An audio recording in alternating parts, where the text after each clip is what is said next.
na amawulire gadde mayitirivu nnyo nga bagera maaso okuba nga gatambula ku social media nga bagera maaso okuba nga babika omwana Catherine Kusasira baba ono yebuvuddeko kigambo okuba nno yasituka n'agenda ebweru w'eggwanga okumulongoosa amasavu agali gasusse okuba nga gayitiridde ku mutima olw'okuva agava ku mugejo omungi mu ngeri emu endala amwete gabadde mawoomu nnyo era bangi kuba muboozezza ku munye abawagizi ba Catherine Kusasira kuganda babadde nga balaba ebintu ebyo ku social media nga beebuuzaako ekyava wabula kusangizira ku ono gyali mulamu era agera maaso okuba nga amoga nagezezzaako nnyo okumuwenja mu mpenja yonna asobola okuba nga atubuulira embeera yonna obulwadde bwatandikira ku ki kwe kutunnyonnyola nti yali ku mukolo yagenda okuwulira ng'eddoboozi lizibikidde omulundi gwe gumu bwe paba nga takyasobola kuyimba obulwadde buno ng'egye bwatandikamu natandikanga ayina omukolo gwe naliko nga nnyimba olulimi ne lwesiba ate olulimi bwe lwesiba naye abantu tebakitegeera naye newunzika bwewunzisi bwenti naye nga nkutte microphone nga ninga ayimba kakati bwe nadda mu mmotoka na manager yange najja nankwatako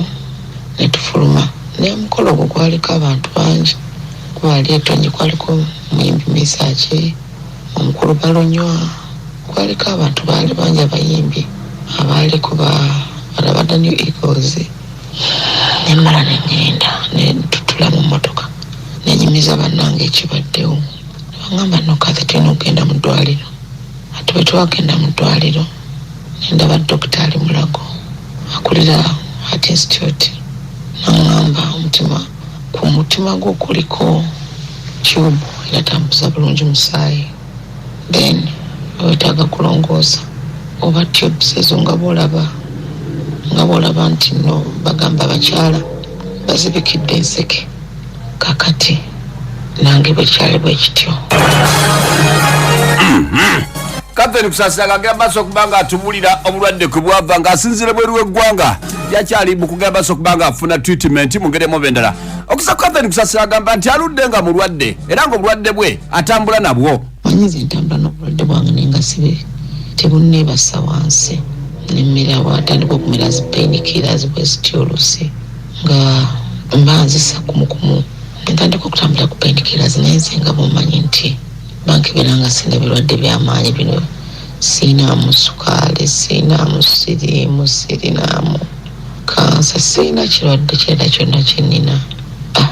neŋŋamba nze mba ntambula butambuzi nga bw'obimanyi byange kubanga ndi mukazi mupambanyi nze seebanga saagala kutuula wansi ebigambo bibadde biyitirivu nnyo abamu nga bagamba ku social media nti Catherine Kusasira ayagala kwerwaza kulaba nga atikulega ati okuva eri mu State House nga gyakolera nga presidential advisor n'ebigambo ebirala biyitirivu ddala nga bwekitegera nagezezzaako nnyo okumubuuza eddwaliro waali wagera maaso okuba nga ajjanjabibwa kwe kukakasa nti madimbuko gyendinumizibwa naye lwakuba bwe naayogerawo ate abamawulire bajja kunsombowa ano saagala muntu yenna kundabirira kubanga nagaana abantu ku ddwaliro nga bajja kubanga bantabulatabula omutwe naye wano ne bwoba tolina mujjanjabi bakujjanjabira they take care of you biba birungi tekikwetagisa kuba na mujjanjabi mbwadde wakwebaka eddwaliro munnange sijja kulyogera kubanga nga bomanyi abantu baffe mulimu abalungi mulimu ababi so tekinetagisa kulyogera ekyo nja kyesigaliza mukwano kyenjagala okuddako emabega nkugambye Catherine Kusasira kasookedde ng'alwala abaana bali ku social media okwo abagenda maaso okuba nga bamuweereza ebigambo ebitagambika nga bangi ku bo bwe bawulira nti yeetaaga kuba nga alongoosa amasavu bamugamba nti bo ye yeesiimye kubanga bamulongoosa amasavu ng'atabala bafa bukovvu na bukapa era ne bagamba nti ye aliba alaba nnaku ki ku ngeri emu endala kugadde n'abo abantu abayitirivu nnyo bwedda bagenda maaso okuba batambuza obubaka obuyitirivu nnyo ku social media nga bagenda maaso okubawo nga bamubika amawulire agatabadde malungi yadde n'akamu n'akeddagala okusa Catherine Kusasira agamba nti bino byonna obwedda abiraba era ng'abigoberera kyokka buli yakikoze Katonda amuddizeewo mu ssera kyabbiri nina emikwano sigamba nti sittanga ku muntu olaba n'abatta abantu abana emikwano sittanga ku muntu nti sina mikwano kiyinza kwemirirawo ku lwange kyamukyera alikkirira kama ajja kubimpisa mu bino byonna era mikwano gyange abayinza okuyimirirawo naye ndowooza abantu babeereyo ne beeraliikirira agamba nti ndowooza kigenda kubeera kitya kijja kuggwa. Ebinjogeddeko si bye bisoose baabyogera dda naye nsabira Mukama abampisiza obubi baabayisa obulungi bampisiza obulungi nga bampisiza bubi Mukama abansasulire kubanga nze siri Katonda nti nze nsalawo wabula Katonda oyo gwe tusinza ate atusinga okumanya. wadde nga bangi bamuyisiza bubi ne bagenda maaso okubanga bamubika ku social media nga tannaba kufa agamba nti bangi bakoze bibi biyitirivu ddala naye ate era waliwo n'abamwagadde ng'omuntu nga bano wammanga. Abayimbi abampositinze nabo mbeebaza abansaasidde ababadde babayimidde wamu nange neyanzeeke n'ekirala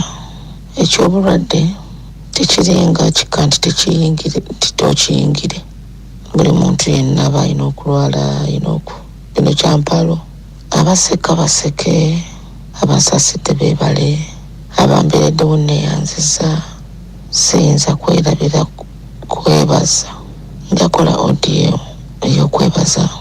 naye media houses mwebale nnyo mwebalire ddala. Yeah, I will talk to you later.